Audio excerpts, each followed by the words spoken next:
Hey guys, Dan here, the creator of Elestrals, here to bring you a brand new how to play guide on launch for our Kickstarter release. In this video, I'm gonna go in depth on how to play Elestrals and break down all the steps you need to know to master the game. If you haven't seen yet, we released a how to play PDF guide that is incredibly comprehensive that you can find on our website. This video will basically be taking from the PDF guide and putting it into video format for those who prefer to consume content that way. But I do ultimately encourage you to check out the how to play guide PDF to get all the details and everything you need to know, including the advanced rules and much more about how to play Elestrals. I personally find that learning to play a game like Elestrals is much easier done when you're playing the game against somebody. So I recommend finding a friend or a family member to dive right in. We've actually found in our testing that Elestrals is incredibly easy to pick up for people who have never played TCGs before. So I'm sure you guys will grasp onto it pretty quickly. But one of the coolest parts about Elestrals is there's a deep level of complexity for those who are looking for a challenging game to dive into. I think there's a perfect balance between being accessible for a new player and being awesome from a competitive perspective. So with that intro behind us, let's dive in to how to play Elestrals. In a game of Elestrals, your spirit cards are your most important resource. They're your health and also the fuel that you use when playing cards and attacking your opponent. Knowing when to use your spirits and when to save them is a key strategy. There are 5 types of spirits, and most decks feature a mix of different types, and the Elestrals and runes that you cast will often need specific spirits or even combinations of them.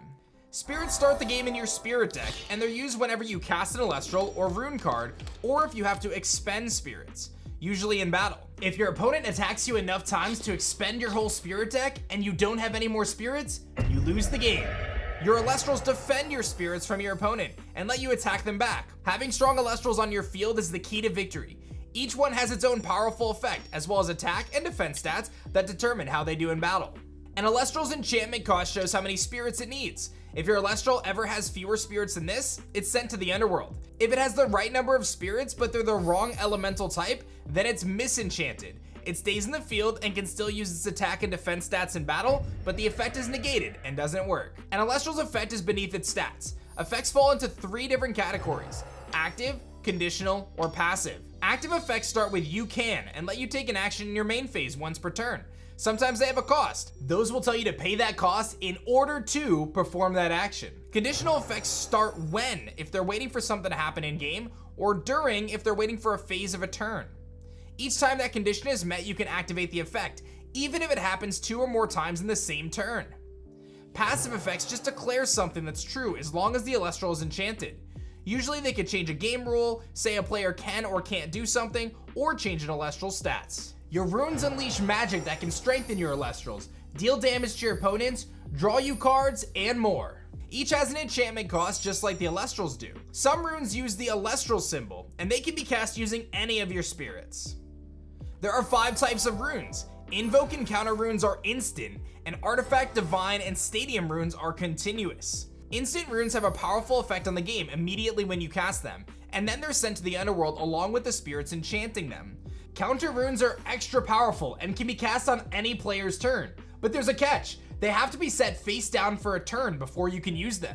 Continuous runes stick around after you cast them until they're destroyed or they don't have enough spirits enchanting them.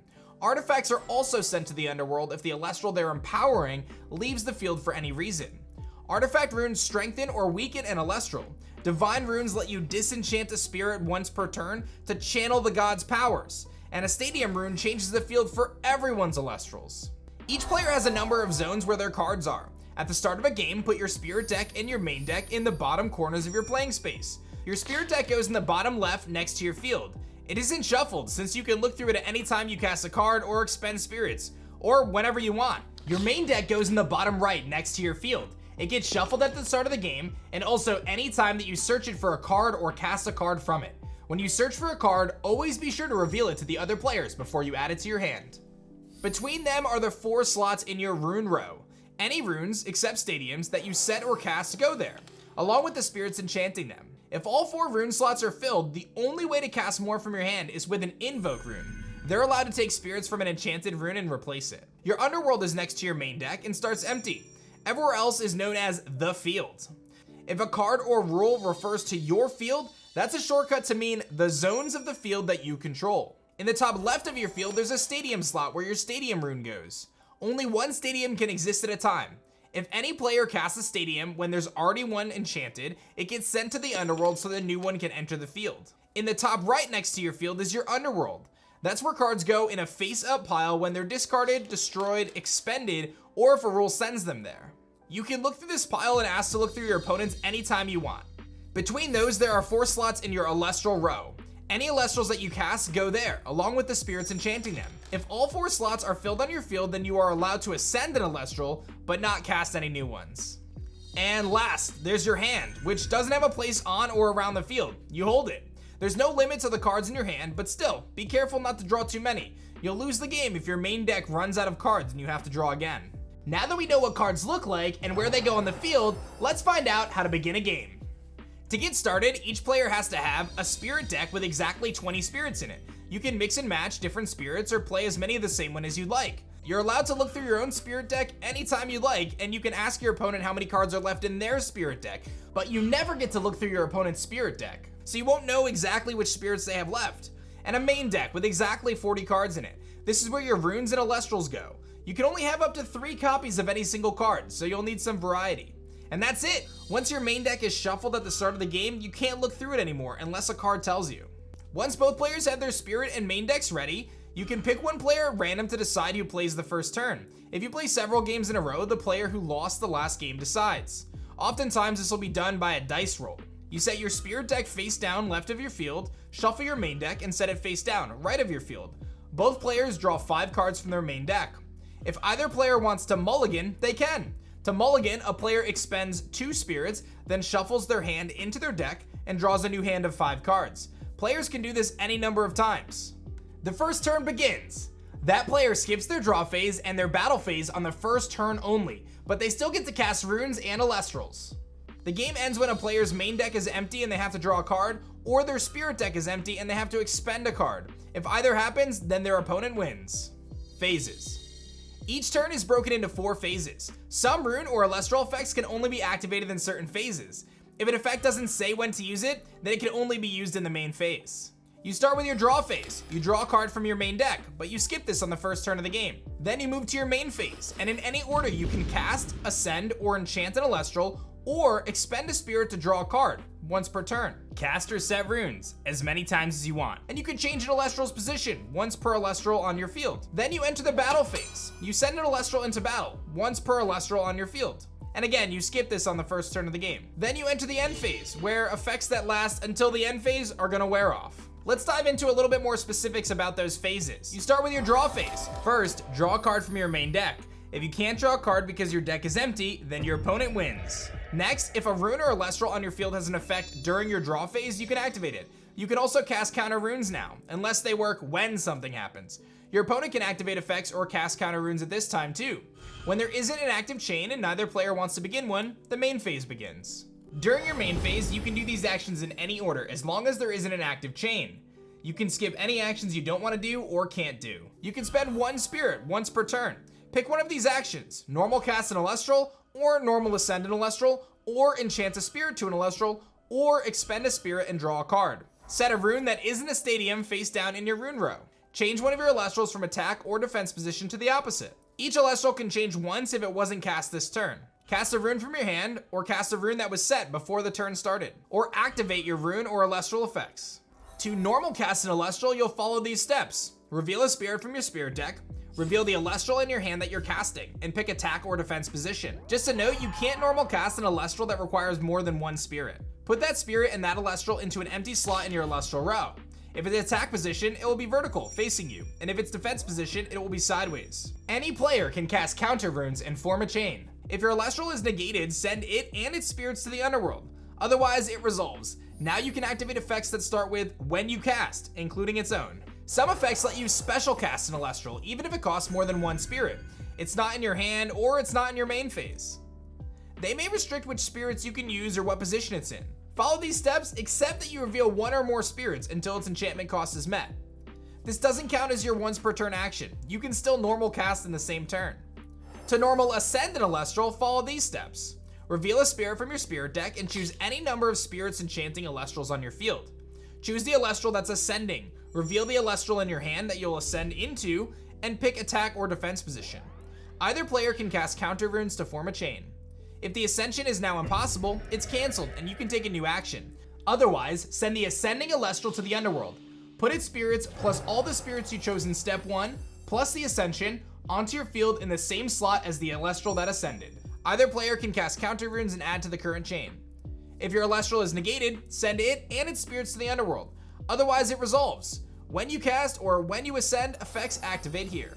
You can also special ascend certain cards. That works like special casting does, except any extra spirits come from your field or the ascending Elestral. Even when ascending to a lower cost Elestral, always enchant one from your spirit deck. In addition to casting or ascending, you have some other options you can do in your main phase. You can enchant an existing Elestral by choosing one spirit from your spirit deck and attach it to any Elestral on your field. Enchanting your Elestrals with extra spirits helps prepare them to ascend later turns or to disenchant to pay for effects without being left with too few spirits. To draw a card, you can also choose one spirit from your spirit deck to expend and draw a card from your main deck. Both the extra enchant on an Elestral and drawing an extra card take the place of your normal cast or normal ascend for that turn. There's also some actions that you can take several times during your main phase. To set a non-stadium rune, place it face down in your rune row. Don't enchant it with any spirits yet. Stadiums can't be set. Counter runes can only be cast if they're set for one turn first, but no matter what the type is, runes can't be cast the same turn they're set. To change your Elestral's position, switch them from attack position, upright, to defense position, sideways, or vice versa. Each one of your Elestrals can only change its position once a turn, and only if it wasn't cast this turn. But you can change several Elestral positions if you want, in any order, and even if you take other actions between them. You can also cast runes any number of times during your main phase. To cast a rune, you can follow these steps. Choose exactly enough spirits to meet its cost. If they're in your spirit deck, reveal them. If it's an invoke or counter rune, you can choose from spirits that are enchanting cards on your field in addition to or instead of choosing spirits from your spirit deck. If that rune is set, turn it face up and enchant it with those spirits. If it's an artifact, choose which Elestral it empowers. If that rune is a stadium, send any currently enchanted stadiums to the underworld. Then put the rune you're casting into your stadium slot and enchant it with those spirits. Otherwise, reveal it and put it into an open slot in your rune row. Enchant it with those spirits. If it's an artifact, choose which Elestral it empowers. Both players get a chance to respond with counter runes or conditional effects. If your rune row is full, you can still cast an invoke rune even if it's not set. When you choose spirits in step 1, also choose an existing rune to send to the underworld so the invoke rune can take its slot. Spirits enchanting it can also be chosen to enchant the invoke rune instead of being sent with it. To activate an effect, choose an effect that starts with "you can" from a card on your field. Misenchanted cards are negated, so you can't activate those. If it has a cost, anything in front of the words "in order to," then do that part of it now. If it targets a card, choose that target now. Then players have a chance to chain their responses, and after, that effect will resolve and you'll follow its instructions. If you activate an effect and then a chain effect negates it, your action is spent, but it doesn't resolve. If a chained effect makes it impossible to activate, maybe because a counter rune destroyed your card or made it misenchanted or removed its effect, rewind the activation. Cards that moved as a cost get put back where they were, and you can try again or do something else. If a chained effect makes part or all of it impossible to resolve, like if a target isn't on the field anymore, it partially resolves and does whatever it can. Let's dive a little deeper into the battle phase. If you have Elestrals in attack position, you can battle your opponent's Elestrals. Each Elestral can attack up to one time each turn. Follow these steps. Choose which Elestral is attacking and which one of your opponent's Elestrals is being attacked. If they have none, you can attack their spirit deck. Effects: when an Elestral declares an attack, activate, and players can chain counters. If any actions players took in step 2 made the attack illegal, such as changing the attacker to defense position or removing either Elestral from the field, you can declare a new attack or do something else. Otherwise, those Elestrals enter battle. Until the battle is over, their positions cannot be changed by effects. Effects: when an Elestral enters battle with, activate, and players can chain counters. If both Elestrals are still on the field, compare their stats to determine the outcome of the battle. If either is missing, then the Elestral that's still there is battling the opposing spirit deck. Process the results. Usually Elestrals are destroyed and players expend spirits. As a note, an Elestral with 0 attack deals no damage. It can't destroy an Elestral even if it has 0 attack too, and can't make a player expend spirits either. Looking at the battle phase a little bit more in depth. If your opponent's Elestral is in attack position, you're going to compare both Elestrals' attacks. If they're equal, destroy both. If one is smaller, destroy it. If a destroyed Elestral had fewer enchanting spirits than the other, its controller expends spirits equal to the difference, even if both were destroyed. If your opponent's Elestral is in defense position, you compare your Elestral's attack stat to the defense stat of theirs. If theirs is smaller, destroy it, but if theirs is equal or higher, then nothing happens. No spirits are expended even if the defender is destroyed. Some effects can modify this though. When an Elestral battles a player's spirit deck, they expend spirits equal to how many spirits are enchanting that Elestral. It's rare but possible for a defense position Elestral to battle a player's spirit deck. Usually this happens if it's attacked, but the attacking Elestral leaves the field before the battle is over. No spirits are expended in that case. After battle, effects can activate when an Elestral destroys or is destroyed. That happens before declaring more battles. Once the battle phase is concluded, you move to the end phase. If any effect lasts until the end phase, it wears off now. Some runes and Elestrals have effects that can only be activated during the end phase. You can activate those now, or cast counter runes, or both. Your opponent might also activate effects, or cast counter runes, or both. When there isn't an active chain and neither player wants to begin a new one, the next player's turn begins. Nexus. Some effects tell you to Nexus spirits. This moves spirits from one of your Elestrals or runes to a different one. Nexus instructions will always tell you how many and sometimes what kind of spirits you can move. First, pick one Elestral or rune on your field and which spirits you're taking from it. Then pick a different Elestral or rune on your field to receive them. Those spirits are disenchanted from the first card and enchanted to the second card at the same time. You can never Nexus to or from a card that's set, or from invoker counter runes. If either card can't receive spirits, can't Nexus, or isn't on the field anymore, then nothing happens. Chains. Counter runes and conditional effects, ones that activate when an event happens, can form chains. Chains allow players to react to an action and prevent it from happening, or change what it does.